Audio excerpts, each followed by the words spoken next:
Hi everyone, my name is Chelsea. Welcome to Little Mountain Ranch. I'm really happy to have you here with me today. Today is July 17th and I'm going to give you a full garden tour of our Zone 3B garden here in the central interior of British Columbia, Canada.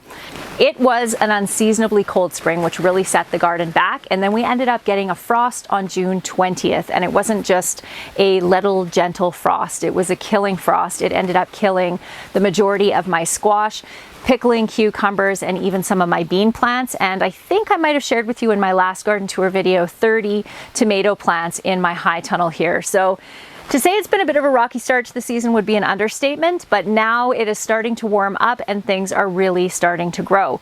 We are here in my high tunnel, and as you can see, I have tomato plants that are over 6 feet tall and lots of tomatoes. I've been eating tomatoes out of the high tunnel for the last week. Not a lot, just a few here and there.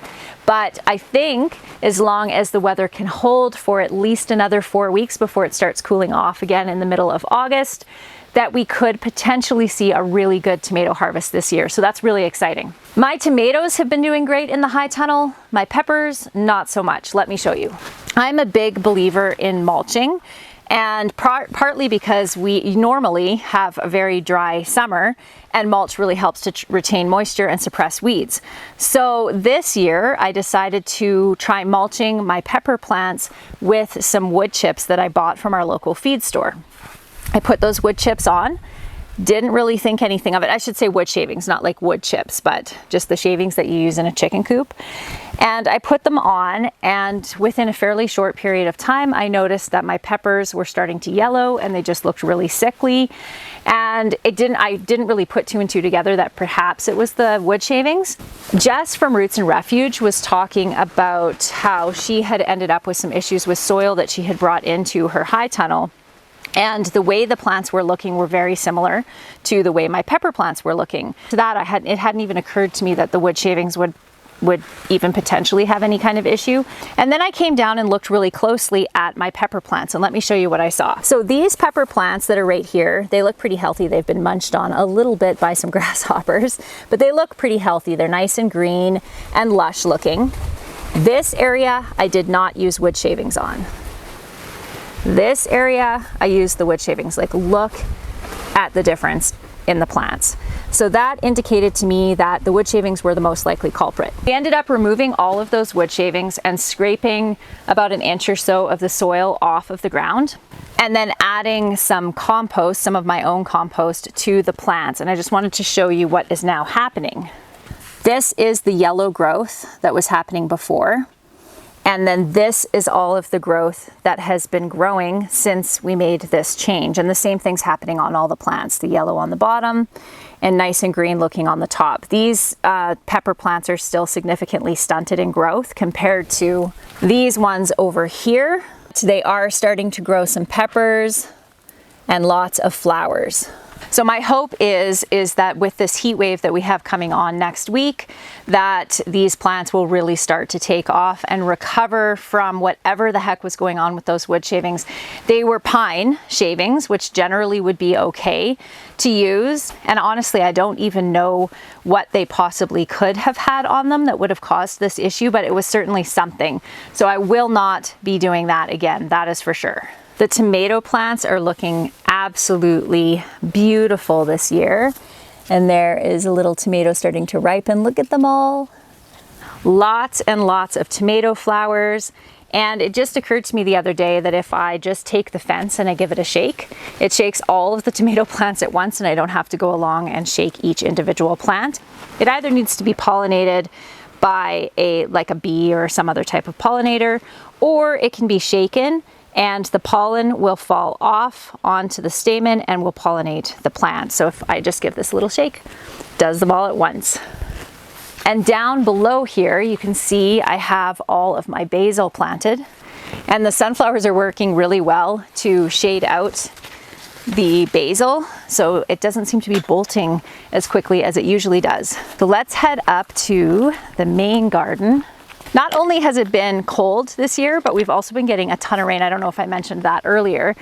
And we haven't been able to hay our hayfield because of all the rain. But now with this nice sunny weather we're going to have in the next couple of days, we're going to be able to hay. It will be our best hay year on record as long as we can get it up, because the rain has just made the grass grow like crazy. So just as I was about to show you this garden, I looked down here and I saw these little beetles, and I have never seen beetles like this. Can you see that beetle? Does anybody know what kind of beetle that is? And if it is going to be a problematic beetle and cause issues in my garden. I don't see a ton of them, just 2 right now. Okay, can you see this? So we always call these spit bugs. You can see the little bug there. What I'm wondering is if these guys over here are mature spit bugs. If anyone knows, let me know. And this is columbine, which is one of my favorite flowers, and the bloom lasts for weeks and weeks and weeks, but it is coming to the end and I'm gonna need to cut it down here pretty soon. I did a little bit of succession planting this year where I started some things early and then planted things every couple of weeks for a few weeks. I did that with kale so I could get some early kale and some cabbages as well. This is another one. Beautiful red acre cabbage. This is one of my favorite cabbages. This one's called a dead-end cabbage, which is a terrible name for such a beautiful cabbage. It's a late season cabbage, so I won't be harvesting these until well into September. And they are a beautiful purple cabbage with the lime green on the inside, and they're delicious. Garlic here, all of the brassicas in over here, corn back here, and then the forest garden back over here, which we'll take a closer look at in just a minute. The garlic is growing well, and I just have a few more scapes to harvest off of here. I have been harvesting scapes for the last few days. If you pick your garlic scapes off, it does help the plant put the rest of its energy, instead of into growing that garlic flower, into bulbing out your garlic, which is what we want. And turnips doing absolutely amazing, as they always seem to. This is pretty much the perfect size for a turnip. Because it has been so cold, most of my broccoli did end up forming button heads. I do have a really good video on growing broccoli, which I'll link up here for you. If you follow the instructions in that video on how to grow really good broccoli, you will be successful under most circumstances, but there are always times like this year where there's things that are just completely out of your control. I start all my brassicas in this little greenhouse here, and I started them the same time that I do every year. But because it was so cold, I had to put them out in the garden when they had to come out of here because they were just getting too big, but it was still too cold. So you really want your nighttime temperatures above 7 degrees Celsius. So I knew that I was asking for small broccoli heads by doing that, but I didn't really have a choice. However, one of the great things about most broccoli varieties is that you can remove the main head and then you'll get these side shoots. So I'll be harvesting off of these for most of the summer. The rain affects the cauliflower by forming kind of little pits in it like this, because the water just sits in there and starts to rot it out a little bit even when it's not fully mature. So I've ended up having to harvest a lot of these before they're fully ready, but I'm still getting a decent harvest. When we got that crazy frost, it killed back a lot of my pickling cucumbers, and the ones that didn't kill back, it did freeze back right to the ground. So this is all new growth since June 20th, and I am starting to get some little baby pickles. So maybe I'll still get enough to make a few batches of pickles anyway. I grew an entire row of flowers this year just because I loved having zinnias. That's what these guys are right here in my garden with all the colors. So I thought I would just do an entire row. So I have some zinnias in here and some beautiful calendula that is starting to bloom. This is my little corn patch, and surprisingly, it's doing okay. For whatever reason, this area down over here did not get frost when it frosted, which is great because it would have completely wiped out my corn.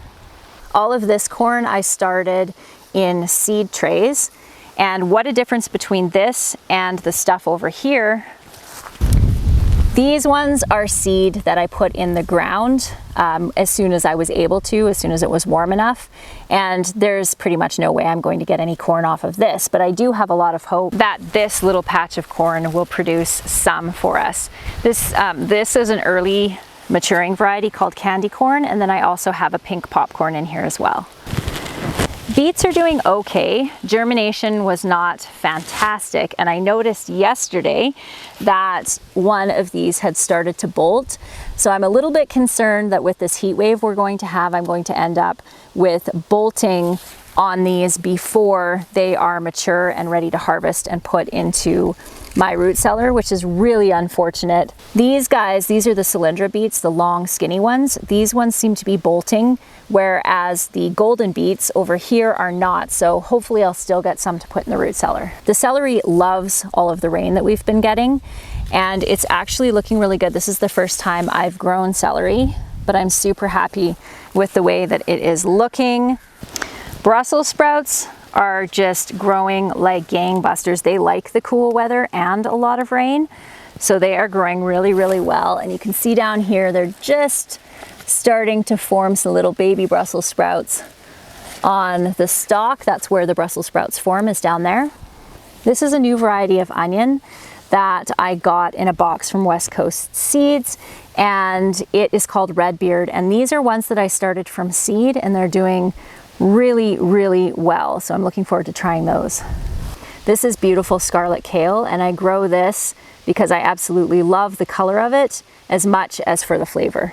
Lettuce this year is amazing. It loves cool weather, and I don't think we have ever had lettuce last this long in the garden without bolting before. But I do really need to come out here and pick a bunch of this. Normally I get pretty epic squash harvests up here. I think last year it was 240 squash, and this year I think I'll be lucky if I get 10. Fortunately, squash is pretty cheap, and I'll probably go to a local farm if I don't end up getting very much and just buying what I need for storing for the winter. I don't think we'll spend a ton of time in the forest garden today. I want to take you up and show you the potatoes and the onions, but we are going to have an absolutely crazy harvest of raspberries this year, which is exciting. It has been a really good year for berries. The strawberries have done really well. The currant bushes are really loaded. I even have my first ever sea buckthorn berries forming. You can see these little guys here. This is one of the plants that I planted when I first planted the forest garden 4 years ago. Look at how beautiful she is. Elderberry is also just going absolutely crazy. Elderberry loves water, and with all of this rain, I am getting a ton of blossoms on here, and that's really exciting. The peonies are just coming to an end, still looking so beautiful. I love this one because it has little shots of hot pink in there. The echinacea this year, so this is the 3rd year for it, is doing absolutely amazing. It's going to be so beautiful. And this beautiful China rose. So we are in a zone 3B, and these China roses do really well here, and they're so beautiful. And the currants, look at all of the currants on here. This is the first year that the currants have really produced, and they're just loaded. And we have beautiful apples. So these apple trees I also planted, these ones are 4 years ago now, and they're starting to produce for us. All right, let's head up to the potato patch. This is something I'm so excited about, and honestly a little bit relieved. As you're probably aware, anybody who shops in a grocery store is aware that food is just getting more and more expensive pretty much by the day right now. So I was feeling a little bit, I don't know if stressed is the right word, but definitely a little bit anxious about the fact that my garden really just was not growing super great. But it does seem that a lot of the root vegetables, the onions, the carrots, the potatoes are all doing really well. Let me show you. These potatoes are up to my waist. They are just doing absolutely amazing. Flowering like crazy. So happy about this. This garden right here, this is all carrots, onions, potatoes, onions, potatoes, onions, and then all potatoes up here. And everything that's growing in this garden is growing really, really well. So the main garden that we were just in, so this is the forest garden down here, the main garden here, and then the high tunnel in behind the shop over here. I need to head back in the house now because I have 80 pounds of blueberries and 40 pounds of cherries that I need to preserve. One of my sons drove a couple of hours south of here yesterday to pick up the blueberries and the cherries. We can't grow those up here, so I often will go to farms south of here that can grow that kind of stuff and buy it in bulk and then preserve it. So that is what I'm going to do now, head in the house, get all that canning done. I hope that you all have a fantastic day, and I'll see you again next time. Bye!